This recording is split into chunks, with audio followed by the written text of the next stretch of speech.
Chapter 9. Then the Lord said to Moses, Go into Pharaoh and tell him, This is what the Lord, the God of the Hebrews, says, Let my people go, that they may serve me. For if you refuse to let them go, and hold them still, behold, the hand of the Lord is on your cattle which are in the field, on the horses, on the donkeys, and on the camels, on the herds, and on the flocks, with a very grievous pestilence. The Lord will make a distinction between the cattle of Israel and the cattle of Egypt, and there shall nothing die of all that belongs to the children of Israel. The Lord appointed a set time, saying, Tomorrow the Lord shall do this thing in the land. The Lord did that thing on the next day, and all the cattle of Egypt died, but of the cattle of the children of Israel not one died.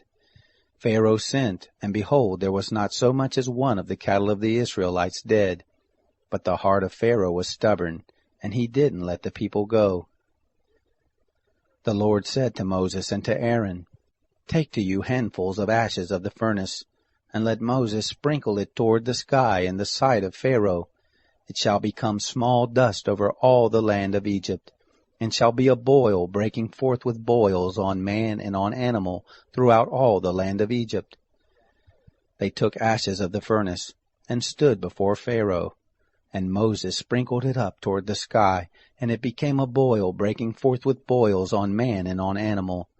The magicians couldn't stand before Moses because of the boils, for the boils were on the magicians and on all the Egyptians.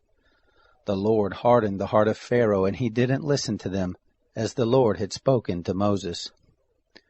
The Lord said to Moses, Rise up early in the morning, and stand before Pharaoh, and tell him, This is what the Lord, the God of the Hebrews, says, Let my people go, that they may serve me.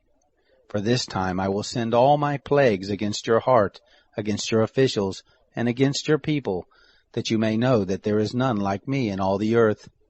For now I would have put forth my hand and struck you and your people with pestilence, and you would have been cut off from the earth.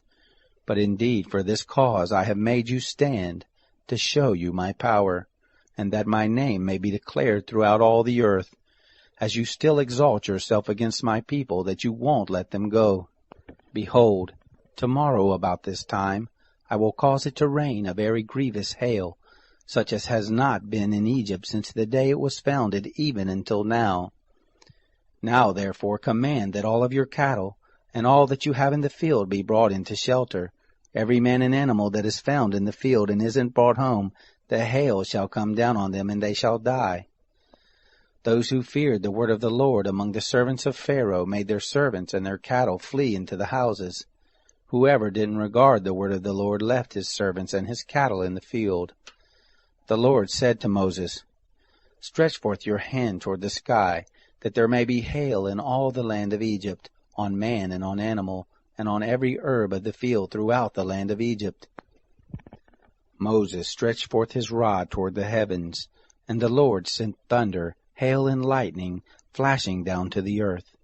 The Lord rained hail on the land of Egypt, so that there was a very severe hail, and lightning mixed with the hail, such as had not been in all the land of Egypt since it became a nation. The hail struck throughout all the land of Egypt, all that was in the field, both man and animal. And the hail struck every herb of the field, and broke every tree of the field. Only in the land of Goshen, where the children of Israel were, there was no hail. Pharaoh sent and called for Moses and Aaron, and said to them, I have sinned this time. The Lord is righteous, and I and my people are wicked.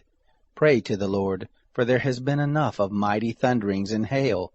I will let you go, and you shall stay no longer. Moses said to him, As soon as I have gone out of the city, I will spread abroad my hands to the Lord.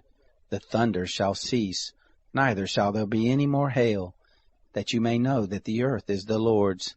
But as for you and your servants, I know that you don't yet fear the Lord God. The flax and the barley were struck, for the barley was in the ear, and the flax was in bloom. But the wheat and the spelt were not struck, for they had not grown up. Moses went out of the city from Pharaoh, and spread abroad his hands to the Lord. And the thunders and hail ceased, and the rain was not poured out on the earth. When Pharaoh saw that the rain and the hail and the thunders were ceased, he sinned yet more and hardened his heart, he and his servants. The heart of Pharaoh was hardened, and he didn't let the children of Israel go, just as the Lord had spoken through Moses.